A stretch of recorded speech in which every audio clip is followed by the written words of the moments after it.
नागोडे ते कवटेमहाकाळ रोडवर लाखो रुपयांचा गुटखा जप्त, कवटेमहाकाळ पोलिसांची कारवाई।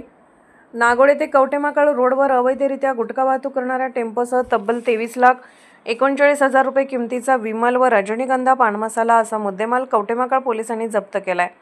सदरची कारवाई सकाळी 10:30 वाजण्याच्या सुमारास करण्यात आली। प्रशांत राजेंद्र गोडसे वय 28 राहणार वडूज तालुका खटाव जिल्हा सातारा असे टेम्पो चालकाचे नाव असून अटक करण्यात आली आहे। याबाबत अधिक माहिती अशी, सांगली जिल्हा पोलीस अधीक्षक संदीप घुगे, अप्पर पोलीस अधीक्षक कल्पना बारवकर यांच्या आदेशानुसार जत उपविभागीय पोलीस अधिकारी सचिन थोरबोले व पोलीस निरीक्षक ज्योतिराम पाटील यांच्या मार्गदर्शनाखाली ही कारवाई करण्यात आली। Police head constable Appaso Hake व पोलीस कॉन्स्टेबल परमेश्वर ऐवळे यांना मिळालेल्या गोपनीय बातमीप्रमाणे कवटेमहाकाळ पोलीस ठाणे हद्दीमध्ये नांगोडे येथे एक इसम टेम्पो क्रमांक MH10CR 7545 मध्ये बंदी घातलेला गुटखा घेऊन जाणार असल्याची बातमी मिळाली।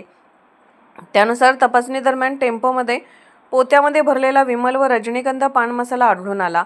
सदर टेम्पोसह एकूण मालाची किंमत 23,39,000 रुपये इतकी आहे। प्रशांत राजेंद्र गोडसे वय 28 राहणार वडूज तालुका खटाव जिल्हा सातारा असे टेम्पो चालकाचे नाव असून टेम्पो व गुटखा यासह कवटेमहाकाळ पोलिसांनी त्यास ताब्यात घेतले आहे। घटनेची फिर्याद उपविभागीय पोलीस अधिकारी जत यांच्या कार्यालयात नेमणुकीस असणारे पोलीस कॉन्स्टेबल परमेश्वर नाना ऐवळे यांनी कवटेमहाकाळ पोलीस ठाण्यात फिर्याद दिली आहे।